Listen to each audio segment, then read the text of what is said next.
Vadodara marathon 12th એડિશનમાં ભાગ લેતા દરેક કોમ્પિટિટર્સને હું કંઈક આજે કહેવા માંગુ છું.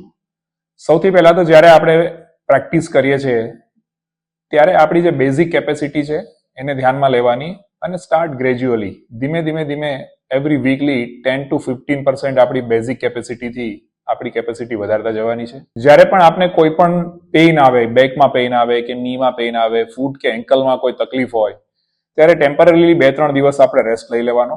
પ્રેક્ટિસ સેશન્સમાં એ દરમિયાન ફક્ત બેઝિક સ્ટ્રેચીસ જ કરવાના અને જો તેમ છતાં પણ પેઇન ના જાય તો ડેફિનેટલી આપણે આપણા કન્સલ્ટન્ટને કે જે તે ડોક્ટરને કન્સલ્ટ કરવું જોઈએ અને જો પેઇન જતું રહે તો ફરીથી આપણે આપણી પ્રેક્ટિસ સ્ટાર્ટ કરી શકીએ.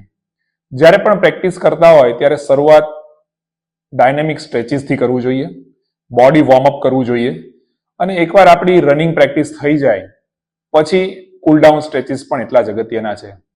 જો આવી રીતે પ્રેક્ટિસ કરશું તો દરમિયાન પ્રેક્ટિસ કે દરમિયાન મેરેથોન આપણે આપણી બોડીને ઇન્જરી થતી બચાવી શકશું.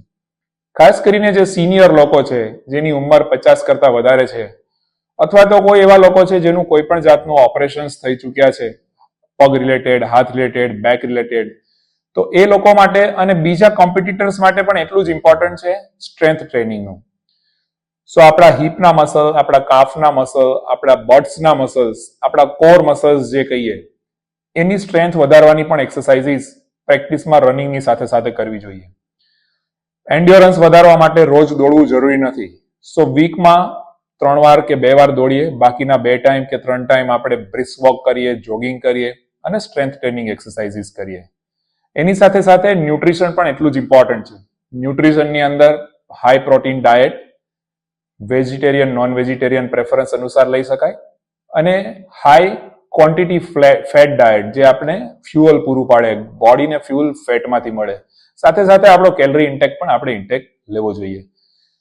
અપાર્ટ ફ્રોમ ધેટ આપણા શૂવેર પણ એટલા જ ઇમ્પોર્ટન્ટ છે. સો શૂઝ આપણે જે પ્રોપરલી ફિટ થતા હોય અને આપણા ટો બોક્સ કે આપણા શૂઝની સાઇઝને અથવા તો શૂઝના શેપને મેચ થતા હોય, પ્રોપર કુશનિંગ હોય, એ પ્રમાણે આપણે શૂવેર સિલેક્ટ કરવા જોઈએ. એવરી 400 to 500 માઇલ્સ એકવાર શૂઝ થઈ જાય તો બેટર તે ચેન્જ કરવા જોઈએ અને જો ચેન્જ કરેલા હશે અને પ્રોપર શૂવેર હશે તો ફૂટ અને એન્કલ રિલેટેડ ઇન્જરી થતી આપણે અટકાવી શકીશું. તો આ બધું જ જો આપણે પ્રોપરલી કરીશું તો કદાચ આપણી આ મેરેથોનમાં આપણે ઇન્જરી અટકાવી શકીશું. એ જ આપણો ગોલ છે.